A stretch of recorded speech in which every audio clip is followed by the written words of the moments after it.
Well, I saw you on the pan adapter, and I thought I'd pay a visit. Wasn't sure if I was in the middle of something, so held back for a couple minutes. I see you were setting someone up. I could not hear. We're in Simpsonville, South Carolina here. The name is John. Go ahead. John, let me see. Does pool ring a bell? Billiards, pool. Yes, it does. Yes, it does. And is it Kilo Charlie 9 Victor Kilo Victor? Oh, that's a Roger. That's a Roger. Now listen here. Last time we spoke, we were doing real well until all of a sudden you disappeared, and I couldn't tell what happened. Oh, the band probably swung out. I don't walk off on QSOs, so I probably just, as you say, disappeared. And I've had several of those QSOs in the past here in the last month or two, where it's kind of disappointing because I open up and talk with them and they're 10 decibels over S9, and then I make a transmission answering some of their questions and adding some information, go back to them and they're S4, and I go, oh man, you probably missed half of it. Roger, well, you know, 40 meters at this time of day doesn't tend to be particularly cooperative.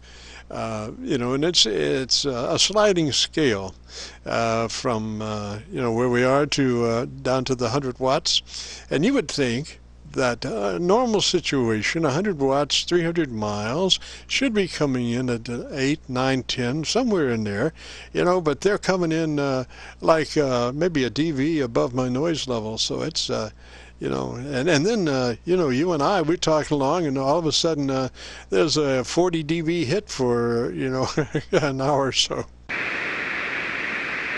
Yeah, 40 dB, that is huge. That's approximately 8 S units. Yeah, about 7 to 8 S units, which is a big swing. 25 to 30 is what I see typically sometimes. But, yeah, I got swallowed up, and that was it. Now, we're on some new equipment. I'm in the midst of setting up the station, a whole new station. I've got to pull away this cable from the wall and disconnect everything. It's going to be one of those. And set up all the new equipment and then cut custom length coax jumpers that I'll make right here, and we're going to take pictures of it when we're done and put them on QRZ. The first time actually that I have put a picture of my station on QRZ ever, and it will be because I may admit I may have a little pride behind this one. Go ahead. Oh, Roger that. Now, you might want to try something this time on your ground spider. You know, a lot of folks use that long copper bar around the back, and they attach to that. Well, I think the thing is about a spider ground is that you want to bring everything to an exact common situation. So I use a large split bolt, and I bring all of my grounds into that split bolt where it goes to the ground. So instead of having a long bar, which you know, actually it becomes like a wavelength, part of a wavelength, depending on how long it is. You know, when you use a split bolt, you have an absolute commonality for all the grounds. Roger. Well, yeah. I don't use the tube method. A lot of people have talked to me about put in a copper tube the length of your table and every one of your grounds directly to it, and that's okay. I suppose. I haven't had much worry about grounding here, but what I've done is essentially star, but I bring them all together. So, anyway, I appreciate the information, the advice, Jim, and how have things been going with you, by the way? Are you still YouTubing? Oh, Roger. Yeah, we have our Qso-Vlog page. Well, I don't know if I got to that point with you before we took a 40 dB hit or what, but we have our Qso-Vlog page on YouTube. If you go to YouTube and do a call letter search for Kilo Charlie 9 Victor Kilo Victor, that will bring up the Qso-Vlog page. And then what we do is, since we talk to so many folks, we usually do about an hour and a half from 10:30 to at noon, which we've exceeded the speed limit on that. There were too many call signs to put in the title, so we usually just call the Qso My Group, and then today's date, which would be 9/14/18, and the frequency 7189. So you have a great Qso in one of the earlier Qso vlogs until we take that big hit. But anyway, it's on YouTube also if you remember what day it was. Yeah, I'm not sure. I'd have to go back in the paper log. I don't do the computer log yet. We'll be more and more organized with time. I think I may switch over to the possibilities of a computer log. So we'll maybe try that out. Yeah, we have a lot of Qsos every day, Jim, so same thing, kind of. I get on about 4 or 5 times a day. I'm in retirement from electrical engineering, and if I'm not playing pool tournaments, which lately I have been lax on, more focused on the radio. I get on around 9 in the morning, sometimes 11. It kind of goes like that, usually after 12 o'clock. It's a pretty dead period from 12 to 1. But today I put it on, I saw your blip. I go, now there's the signal. You're coming in great, by the way. Over S9, no problems. Plus, And I said, I think I'll go down there and see what's going on. And it was, of course, it was you, Jim, and I waited my turn. But, I'll get on again around 2, and then 5 p.m., almost guaranteed when my wife's here.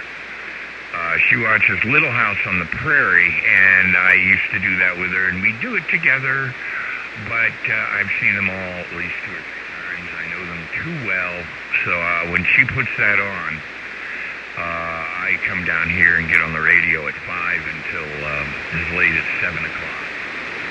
And that's one of my big slots. So I talk to about 10 to 20 people a day easily. Some days a lot of people jump on the frequency, and it's more than that. Back to you, Jim. Kc9Vkv. This is K2YN.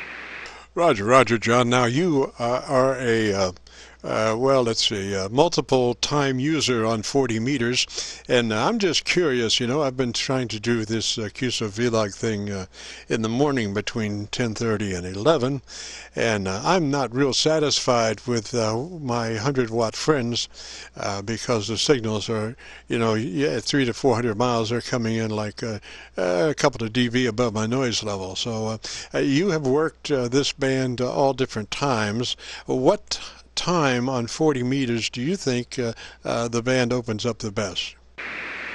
Oh, that's interesting. What a question. You threw a heavy one at me. Because you know something, 40 meters is like a fickle woman. It attracts me. And I go, hey, baby, what's up? And then it says, things are good. And I get on, and then they switch in 15 minutes. I really feel for you on that question. Because I've had a lot of good times 5 to 6 to 7 p.m. Things are coming together then. Middle of the day is a real toss-up. I never know for sure. When I saw your signal, I said, that's it. I'm moving in. Because there were other signals, but they're the usual level. And late at 5 p.m. to 7 p.m., you're dealing with the dinner crowd, too, that doesn't come in. Man, I know what you're trying to do. You're trying to coordinate and get the best time slot for QSOs to put on the YouTube. But I know the best time for that would be, really, when I get on at 8, 9 o'clock. 9 o'clock's not too bad, 9 to 10. But there are long communications. I talked to VK3MO, out there in Australia. A lot of people locally are not coming in at certain... It's very distance specific, I'll put it that way. I couldn't believe I couldn't hear Florida today, but Pennsylvania was coming in great. What you need, actually, I wish you could do, but it's impossible, and I'll throw it back to you, to guarantee that you would work stations, Sirius stations that have pretty good antennas and able to go legal limit. Now, you're talking about 100-watt stations. There are more of them, I'm finding out, than stations that are set up as I just described. I'm surprised, but actually 60% of my contacts are at what you described, lower level. Just 1 or 2 S units above the noise. And they're having fun. They have their little rig there and an inverted V, or a lot of the most popular my antenna, the half-wave NFED. And they, depending on who they talk to, they get a good, strong connection. But for overall operations, sometimes they come up kind of weak. Go ahead. Oh, Roger, Roger. Yeah, I typically will come down to 100 watts just to let everybody see how their signal is coming in, give them an idea of what the situation is from, KW down to 100 watts. They kind of, understand then why they might be at my noise level, because I become towards their noise level at, when I drop down. So, it is discouraging because I do want to get the best possible signal from a lot of the participants that are running 100 watts, and at 1 or 2 dB above noise level, it's kind of hard to actually discern their signal audio-wise to try to help them. You got to have a little bit of a grasp on their audio to be able to suggest EQ or compression or stuff like that. But I think I'm going to try maybe 3 or 4 o'clock in the afternoon, see what that does, because 40, as I understand it, is a daytime frequency of band, and I think maybe 1030 is just the beginning of it. They're making a transition from 80 meters to 40 meters. 80 meters is kind of fading out, and 40 meters is fading in, and so maybe by 3 or 4 o'clock in the afternoon, 40 will be fairly well faded in, Roger. Yeah, there may be a chance there, and given the day, depending on the day, you may get a real winner, or it may just be flat. I never know. I just get in and pitch. And we're using an 80-meter doublet right now at 75 feet. The amplifier is an Alpha 8410. And the matchbox is an AT4K from Palstar. The rig is an Anon 7000 DLE. And there are techniques that, one thing goes with another. The folks that are keeping it simple and just want to rig a mic and an antenna connection are at a slight disadvantage because a lot of the rigs don't load up with audio shaping equipment, audio enhancing equipment. Most of them have a simple EQ and compressor, and you never know what style of compressor. So some work better than others. There is a device called there's one that you can get very inexpensively, but it is a 19-inch rack device, 1 unit high, 1 3/4 high, 19 inches across though. It's called the Symmetrics 421, and it is a leveler, okay? And a lot of the folks don't realize what a leveler can do for them. But it is an incredibly powerful tool. As you were explaining before about limiting the dynamic range a bit, getting the audio to stand out a bit more. Levelers are very good at that, and compressors if they're of good quality. But the leveler brings up the low end and the high end. It pushes down and levels the high end like a compressor. But it also brings up the low end, the low side of your modulation, to talk just generally. Very nice device, Jim. Go ahead. Roger, Roger. Is that a 3-band?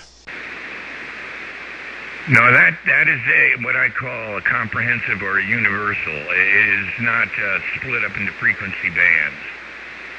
Oh, Roger, Roger. Yeah, well, that's true. But there's a lot of capabilities in most HF radios today, if they're just used properly, that can really facilitate a much better signal than without them, from the standpoint of the ALC, bringing that ALC level up, that is like a limiter, a quick attack, a quick release limiter, so you can do a little bit of fattening there, but as with limiters, you don't want to push those because of their quick attack, quick release, they're prone to distort if you exceed the speed limit with those. So I would bring that ALC up into the mid position, maybe towards the right, maybe towards max, but below max, don't exceed max, and then take that compressor and run it at about a 3 out of 10, run it at about a 3 out of 10 or 30 out of 100, whatever, just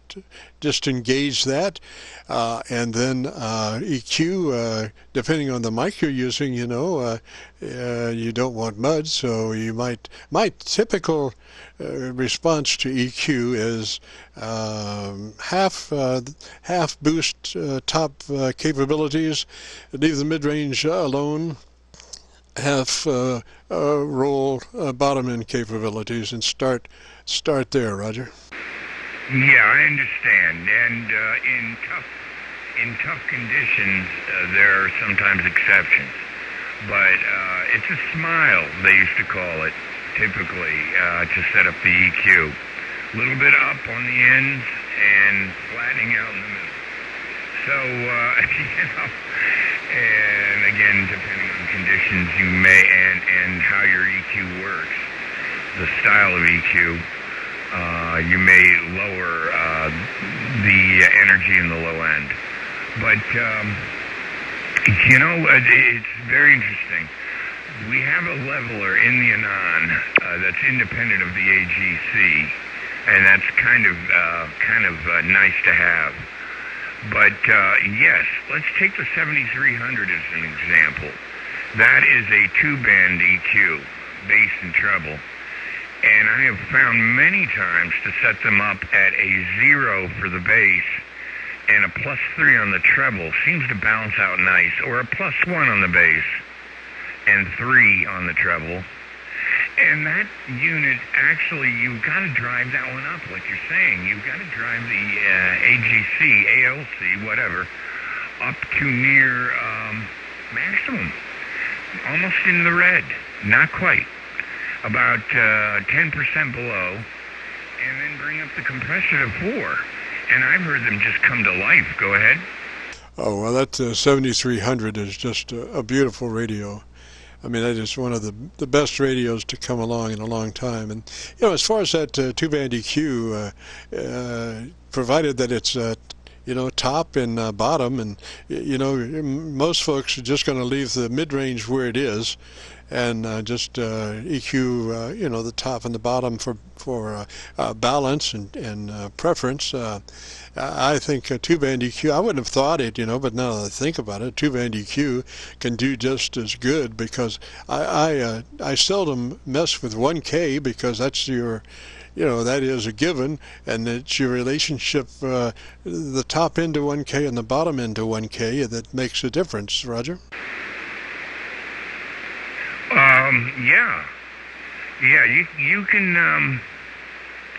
You can do whatever seems to work for the rig. A real key is to be able to hear yourself. And one of the neat ways to do that I've done is, if you do have a PC in your shack, and a lot of people do now, to call up or get on Kiwi SDR and call up a receiver at the appropriate distance. As an example, I'm in South Carolina. I call up the Virginia. There are many of them in Virginia, but I call up, I think it's K1RA, their SDR receiver on my computer. Turn up my speakers on the computer, and then I speak into my equipment and hear it on the air on that computer receiver. And then you can really set it up. Some people have two receivers in their shack. I want to assume you don't, okay? And this gives them an opportunity to hear themselves. And they go, oh, that's muddy. And they go, roll the bass off a bit. And let's clarify that mid-range and highs. A lot of rigs, the Yaesu line, have 3-band parametrics and EQs, parametric EQs. And I have run into people that what they do is they roll over each filter by setting up their bandwidth too wide. And you want to tighten up those bandwidths a little bit so each EQ it does indeed control the gain of their particular band spread, their spread of frequencies. And so, like, bandwidths of 1, 2, and 3 are normal. I talked to a guy who was very muddy and undefined. He had every bandwidth set to 10. I thought, my God, all your filters are laying over each other. No definition. Go ahead. Oh, roger that. Yeah, and the thing about SDRs is you definitely want to get one close to you, because if you get out there where you have a half-second delay time, it's embarrassing.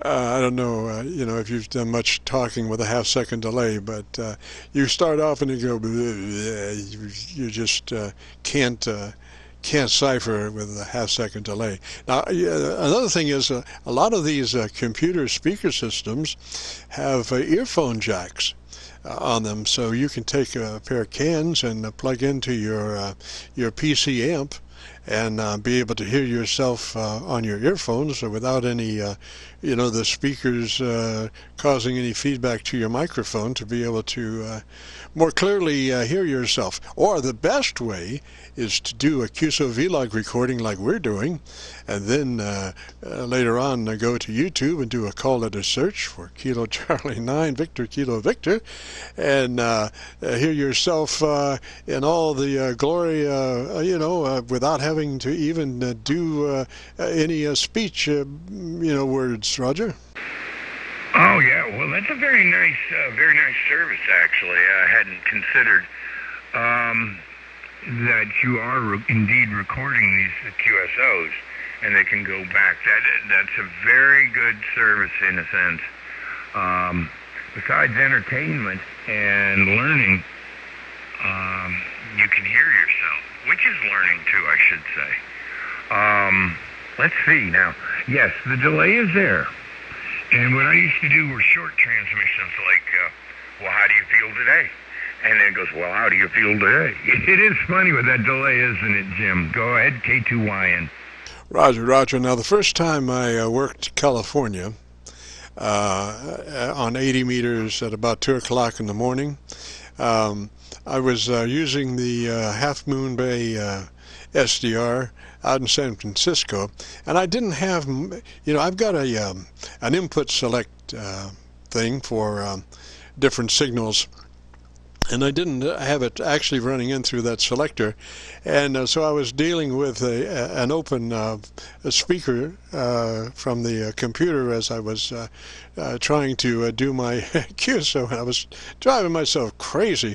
So I said, well, you know, if this is going to be what it is, I have to make some modifications. So now I have a rotary input select switch into the mixer that I can select the radio output or the computer output, and I process the Half Moon Bay SDR just like I'm doing on this QSO, and it just works so beautiful. The thing is, though, when you back off the key, you will hear your last word coming back on the air. Roger?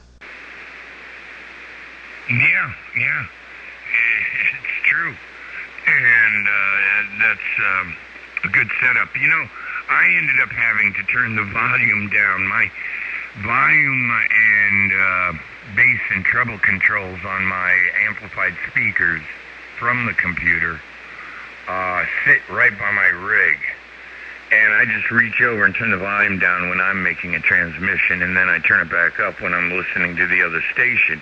Which is another thing to mention to folks. There are times when you can't hear everybody in a group on 40. It just is the way it is. And you call up an SDR receiver, whatever location you think is appropriate. In my case, Pennsylvania, Virginia, Illinois, Florida, and you go, oh man, half the people I can't hear coming in on Florida really good. So I turn the volume down when I transmit because it can hear me too. But I turn it back up when I'm done transmitting. Kind of manual, you know, kind of archaic, but it does work. Go ahead. Oh, roger that, roger that. Well, you know, it's just so beautiful, SDR receivers, because, you know, sometimes, like 2 o'clock in the morning, man, I've got a little tone voice IDer that I run. You know, it's 5 seconds of tone, 5 seconds of voice call letter ID, and it's a loop, and I just roll it, let it roll, and then I go looking on the SDRs down in Argentina. And around the world, you know, just checking things out.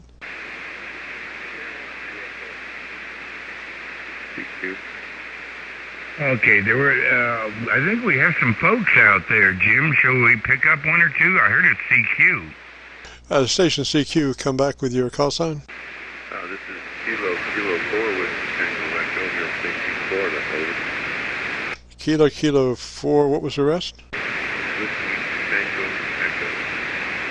Roger, and where are you? You're just above my noise level, but barely. Repeat again your location. St. Petersburg, Florida. I got you there, man. Sound like you might have come up on mic. That's a good thing, Roger. K2YN station. Is there another CQ out there? You'll get up on the mic a little bit is probably a plus.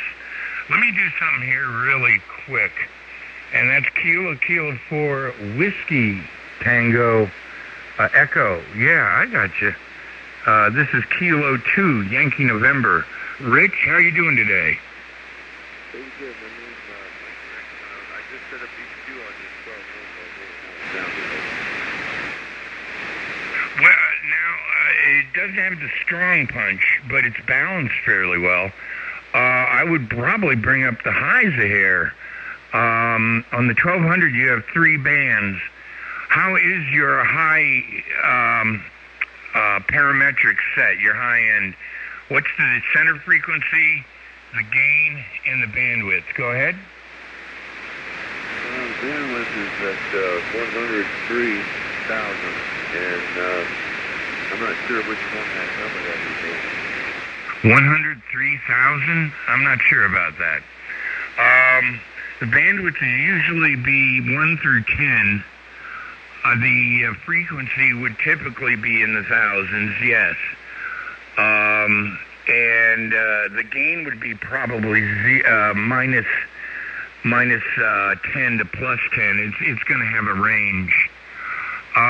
Could you go to your menu? Which menus? Actually, I wish I had them memorized. I don't have them memorized. On the, we could help you on this. Go ahead. Okay, looks like 107, 15 million. Kc9Vkv. K2YN. You want to go, Jim? Yeah, sir, if you take your, you go to the EQ menu and take your top end EQ. If it's 1 to 10, take it to about a 5 on your top end EQ. Roger, roger. Okay, I've got two of them. EQ 3 bandwidth and 2 parametric EQ 1 bandwidth, over. Roger. I'll tell you, maybe better than that. Do you know where your ALC meter position is?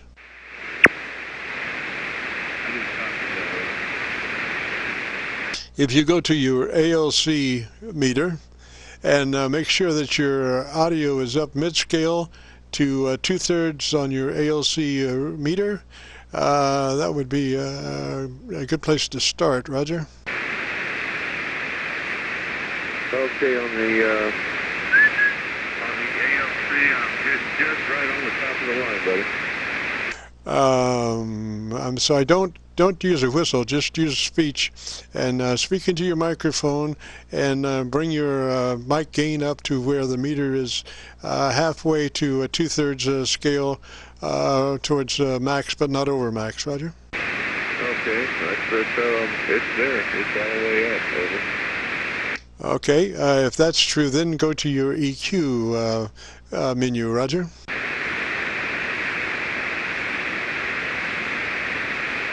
And in your EQ menu, do you have a 3-band, 2-band, parametric, or what? It's a 3-band. Parametric?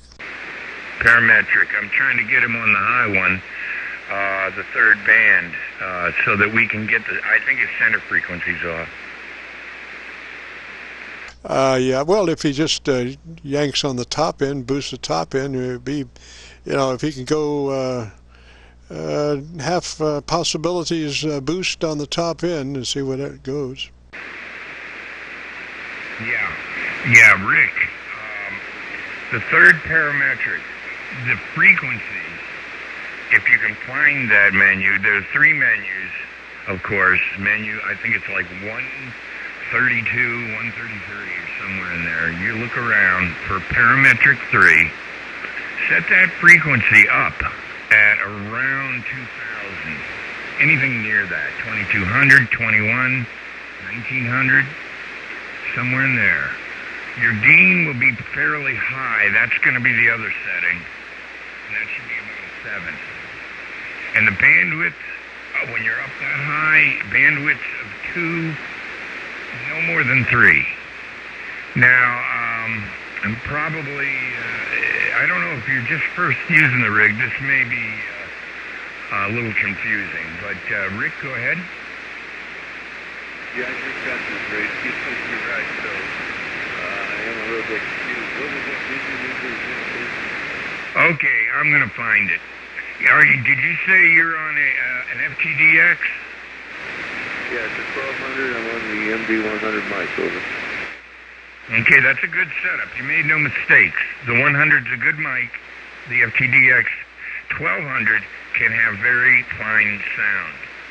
I'm going to throw it over to Jim while I look up the menus. Roger, John.